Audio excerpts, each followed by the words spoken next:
جب قسطنطینوس جستنیانی سے پوچھتا ہے کیا تمہیں اب لومیلینو چاہیے، جستنیانی نے ابھی کچھ بولا ہی نہیں ہوتا تو اتنے میں قسطنطینوس کہتا ہے لیکن یہ ابھی نہیں ہو پائے گا۔ جستنیانی کہتا ہے ویسے آپ کو بھی اب کونسل سے ڈرنے کی ضرورت نہیں ہے۔ یہ سن کے قسطنطینوس جستنیانی کے پاس آ کے کہتا ہے میں کسی سے ڈرتا نہیں، میں صرف ٹھیک وقت کا انتظار کر رہا ہوں۔ جب محمد دیواروں کے سامنے محاصرہ کر کے کھڑا ہوگا تو ہمیں لومیلینو کی ضرورت ہوگی۔ جستنیانی کہتا ہے میں بہرحال لومیلینو کو مار ہی ڈالوں گا، یہ تو آپ جانتے ہی ہیں۔ تو قسطنطینوس جواب دیتا ہے کہ یہ تو میں جانتا ہوں لیکن ابھی یہ سب کرنے کی نہ سوچو۔ پھر قسطنطینوس دیمیتریوس کو جا کے کہتا ہے تم نے بھی بہت اچھا کام سر انجام دیا ہے، میں تمہیں مبارکباد پیش کرتا ہوں، مجھے امید ہے تمہیں بھی اس کام میں شامل ہو کے تھوڑا سکون ملا ہوگا۔ پھر کہتا ہے چلو کھانے پر چلتے ہیں۔ جستنیانی یعقوب کو بھی ساتھ چلنے کا اشارہ کرتا ہے۔ پھر سین آتا ہے جب سلیمان پاشا اپنا بحری جہاز لے کے آ رہا ہوتا ہے۔ اسے اربن استاد کہتا ہے ہمارے لیے واپس جانا ناممکن ہے، اگر گولے بارود برسنا شروع ہو گئے تو ہم کیا کریں گے؟ سلیمان پاشا جواب دیتا ہے ہمیں ہر ممکن کوشش کرنی ہوگی، زنجیروں کو عبور کر کے خلیج میں داخل ہونا ہوگا، کافروں کے سینے میں آج خنجر گھونپنے کا دن ہے، اگر ہم بغیر کوشش کیے واپس چلے گئے تو ہم سلطان کو کیا منہ دکھائیں گے؟ فتح کا راستہ صرف خلیج ہی ہے۔ پھر آگا کہتا ہے انشاءاللہ ہم ان کے سروں پر توپوں کے گولے برسانے میں کامیاب ہو جائیں گے۔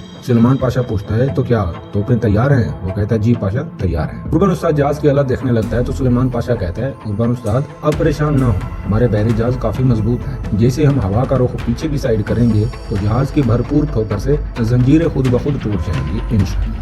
اتنے میں بحری جہاز زنجیر کے قریب پہنچ جاتا ہے اور ادھر نوتاراس فصیل پہ گولے برسانے کے لیے تیار کھڑا ہوتا ہے۔ فوجی نوتاراس سے پوچھتے ہیں کہ وہ قریب آ رہے ہیں، اب ہم کیا کرنے والے ہیں؟ نوتاراس کہتا ہے تیار ہو جاؤ، اور ساتھ ہی نوتاراس یہ کہتا ہے کہ ہم انہیں دکھا دیں گے کہ وہ جس جگہ آئے ہیں وہ کیسی جہنم ہے۔ اتنے میں وہ ہاتھ کا اشارہ کر کے گولے برسانے کا حکم دے دیتا ہے۔ جب سلیمان کے جہاز کی طرف گولے برسنا شروع ہو جاتے ہیں تو ادھر سلیمان پاشا بھی جہاز میں موجود گولے برسانے والی توپوں کو تیار کرنے کا حکم دے دیتا ہے، اور ساتھ ہی کہتا ہے کہ جھنڈے لہرانا شروع کر دو تاکہ ہماری ریاست تک یہ پیغام پہنچ جائے کہ بعض نتینوں نے غداری کر کے ہم پر گولہ باری شروع کر دی ہے۔ جب گولہ باری زوروں پر ہوتی ہے تو سلیمان پاشا کہتا ہے انہوں نے گلاتا پر حملہ شروع کر دیا ہے، جہاز کا رخ گلاتا کی طرف کرو۔ اتنے میں اربن استاد کہتا ہے کہ ہم آگ کے بیچ پھنس گئے ہیں، لگتا ہے ہم آج یہیں مر جائیں گے۔ تو سلیمان پاشا کہتا ہے اگر ہم واپس لوٹ گئے تو سلطان کے چہرے کی طرف دیکھ بھی نہیں پائیں گے۔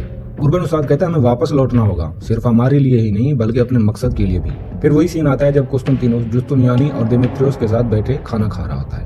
وہ کہتا ہے توپوں کی آواز سن رہے ہو نا، یہ سب تمہارے کارنامے ہیں۔ جستنیانی کہتا ہے میری زندگی تھوڑی سی مقروض بھی بن گئی ہے یعقوب کی وجہ سے۔ یہ سنتے ہی قسطنطینوس یعقوب کو کہتا ہے تو اس فتح میں تمہارا سب سے زیادہ کردار ہے۔ تو جستنیانی کہتا ہے ہاں، صحیح موقع پر صحیح قدم اٹھانے کے ساتھ اس نے بہت ہی اچھا کام سر انجام دیا۔ یہ سن کے قسطنطینوس یعقوب سے کہتا ہے تم یہاں محفوظ ہو، میرے شہر میں آزادی سے رہ سکتے ہو۔ یعقوب شکریہ ادا کرتا ہے۔ پھر جستنیانی کہتا ہے اگر آپ اس شہر میں میرے اختیارات کو بڑھا دیں تو ہم اور بھی بڑے بڑے کام سر انجام دے سکتے ہیں۔ قسطنطینوس کہتا ہے صاف صاف الفاظ میں بولو کیا کہنا چاہتے ہو؟ جستنیانی کہتا ہے کہ یہ شہر عثمانی جاسوسوں سے بھرا پڑا ہے، ان میں سے میں نے ایک کو پکڑ بھی لیا ہے، اسے عبرت کا نشان بنا کر دوسروں کو پیغام دینا چاہتا ہوں۔ تو قسطنطینوس کہتا ہے کہ کیا تم اس بارے مجھے شروع سے سب کچھ بتا سکتے ہو؟ اس کے بعد سین آتا ہے جب سلطان قسطنطنیہ کے محاصرے کے لیے نئی پلاننگ اور نئے سردار منتخب کر رہا ہوتا ہے۔ اگلے ایپیسوڈ کا سٹارٹ وہیں سے کریں گے۔ یہ ایپیسوڈ کیسا تھا کمنٹس میں ضرور بتائیے گا۔ اگر یہ ویڈیو اچھی لگی ہے تو اسے لائک ضرور کر دیجیے گا۔ ملتے ہیں اگلی ویڈیو میں، تب تک شکریہ، نمستے، اللہ حافظ۔